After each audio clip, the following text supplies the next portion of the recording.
Hi hello friends, ನಾನು ಇವತ್ತು ನಿಮ್ಮೆಲ್ಲರಿಗೂ ಪಾಲಕ್ ಪುರಿ ಹೇಗೆ ಮಾಡೋದು ಅಂತ ಹೇಳ್ಕೊಡ್ತಾ ಇದ್ದೀನಿ.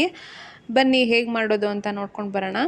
ಮೊದಲಿಗೆ ಪಾಲಕ್ ಸೊಪ್ಪನ್ನ ನೀಟಾಗಿ ತೊಳೆದಿಟ್ಕೊಂಡು ಲೈಟಾಗಿ ಕುದಿಸ್ಕೊಬೇಕು. ಅದರಲ್ಲಿ ಹಸಿ ವಾಸನೆ ಹೋಗೋವರೆಗೂ ಜಾಸ್ತಿ ಕುದಿಸ್ಕೊಬಾರ್ದು.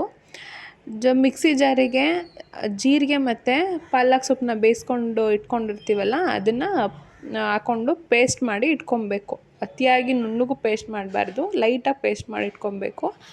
ಇದು ಚಪಾತಿ ಹಿಟ್ಟು ಕಲಿಸ್ಕೊಳ್ಳೋಕ್ಕೆ ಅದೇ ಪಾಲಕ್ ಸೊಪ್ಪನ್ನ ಇರ್ತೀವಲ್ಲ ಅದೇ ನೀರಿಗೆ ಸ್ವಲ್ಪ ಉಪ್ಪು, ರುಚಿಗೆ ತಕ್ಕಷ್ಟು ಉಪ್ಪು ಹಾಕ್ಕೊಂಡು ಪಾಲಕ್ ಸೊಪ್ಪನ್ನ ಪೇಸ್ಟ್ ಮಾಡಿ ಇಟ್ಕೊಂಡಿರ್ತೀವಲ್ಲ ಆ ಪೇಸ್ಟ್ನ ಹಾಕ್ಕೊಂಡು ನಾನಿಲ್ಲಿ ನಮ್ಮನೆ 4 ಜನಕ್ಕಾಗುವಷ್ಟು ನಾನು ಪೂರಿ ಹಿಟ್ಟನ್ನ ಕಲಿಸ್ತಾ ಇದ್ದೀನಿ.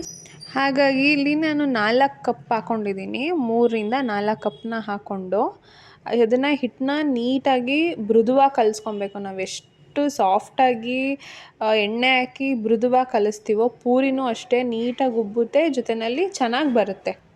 ಹೀಗೆ ಪೂರಿ ಹಿಟ್ಟನ್ನ ಚೆನ್ನಾಗಿ ನಾದ್ಕೊಂಡು ಇಟ್ಕೊಳ್ಳಿ. ಇವಾಗ ಪೂರಿ ಹಿಟ್ಟನ್ನ ಲಟ್ಟಿಸ್ಕೊತಾ ಇದ್ದೀನಿ. ನೋಡಿ ಎಷ್ಟು ಸಾಫ್ಟಾಗಿ ಬಂದಿದೆ. ನಾವು ಹಿಟ್ಟನ್ನ ಎಷ್ಟು ಮೃದುವಾಗಿ ಕಲಿಸ್ಕೊಂಡಿರ್ತೀವೋ ಅಷ್ಟು ಕೂಡ ಪೂರಿ ಸಾಫ್ಟ್ ಆಗುತ್ತೆ, ಜೊತೆಯಲ್ಲಿ ಉಬ್ಬು ಬರುತ್ತೆ. ಸೊ ಹೀಗೆ ಪೂರಿನ ಒಂದ್ಸರಿ ಟ್ರೈ ಮಾಡಿ ನೋಡಿ. ತುಂಬ ಚೆನ್ನಾಗಾಗಿತ್ತು, ನಮ್ಮ ಮನೇಲಿ ಟೇಸ್ಟಾಗಿತ್ತು. ಈ ವಿಡಿಯೋ ನಿಮ್ಮೆಲ್ರಿಗೂ ಇಷ್ಟ ಆಗಿದೆ ಅಂತ ಭಾವಿಸಿದ್ದೀನಿ. ಪ್ಲೀಸ್ ಇಷ್ಟ ಆಗಿದ್ರೆ ಒಂದು ಲೈಕ್ ಮಾಡಿ, ಶೇರ್ ಮಾಡಿ, ಸಬ್ಸ್ಕ್ರೈಬ್ ಮಾಡ್ಕೊಳ್ಳಿ. Thanks for watching.